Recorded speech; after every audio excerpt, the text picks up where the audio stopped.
আপনার বস যদি পুলিশের কাছে যায়, গিয়ে যদি আপনার নামে যদি কমপ্লেন করে যে এই লোকটা আমার কাছে কাজ করতো কিন্তু এই লোকটা এখন পালাই গেছে, আর যদি সেই কমপ্লেনটা যদি ইমিগ্রেশন পুলিশের কাছে না যায়, শুধুমাত্র পুলিশের কাছে থাকে, যেখানে আপনার বস কমপ্লেন করছে শুধুমাত্র পুলিশের কাছে থাকে, তাহলে হচ্ছে যে আপনি বিষয় করতে পারবেন 100।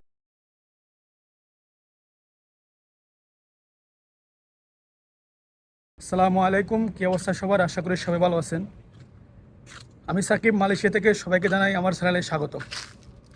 সো ভিউয়ার্স, আজকের বিষয়টা হচ্ছে যে অনেকে কমেন্ট করে জানতে চাইতেছেন, অনেকে কমেন্ট করছেন আমাকে যে যারা আপনার হচ্ছে যে কোম্পানি থেকে বা আপনি যে বসের আন্ডারে ছিলেন সেই আন্ডার থেকে আপনারা অন্য কোথাও চলে গেছেন ফালায়ে, সো সেক্ষেত্রে আপনি কি ভিসা করতে পারবেন?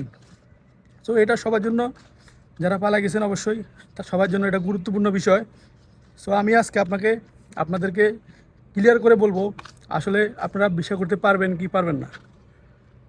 সো সেটা হচ্ছে যে আপনি যে মালিক আন্ডারে কাজ করতেন বা আপনি যে কোম্পানিতে কাজ করতেন, যে মালিকের আন্ডারে আপনি যদি ফালিয়ে যান, অন্য কোথাও চলে যান সে মালিকের আন্ডার থেকে, আর আপনার বস যদি পুলিশের কাছে যায়, গিয়ে যদি আপনার নামে যদি কমপ্লেন করে যে এই লোকটা আমার কাছে কাজ করতো কিন্তু এই লোকটা এখন পালাই গেছে, সেক্ষেত্রে হচ্ছে যে আপনি যদি কোথাও গিয়ে যদি আপনি মারাও যান বা আপনার যদি কোনো সমস্যা হয়, তারপর হচ্ছে যে পুলিশে আপনার বসকে আর কল দিবে না, কারণ আপনার আপনার দায়িত্ব আর বসের কাছে নাই, যে মালিকের আন্ডারে আপনি ছিলেন আগে।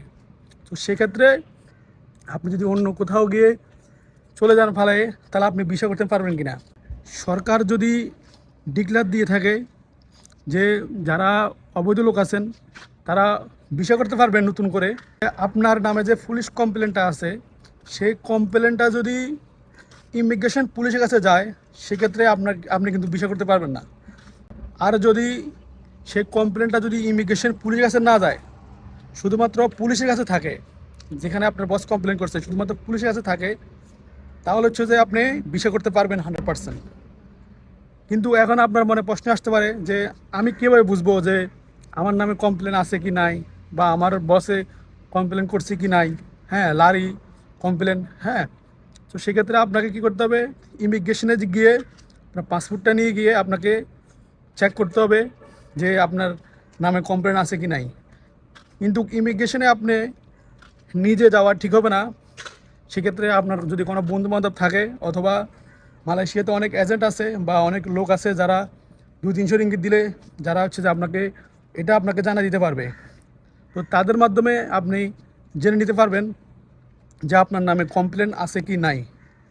তাহলে যদি আপনার নামে কমপ্লেন থাকে, যদি থাকে মানে পুলিশের কাছে থাকলে, পুলিশের কাছ থেকে যদি ইমিগ্রেশন পুলিশের কাছে যদি ট্রান্সফার হয়ে যায় আপনার নামে কমপ্লেনটা, তাহলে কিন্তু আপনি বিষয় করতে পারবেন না।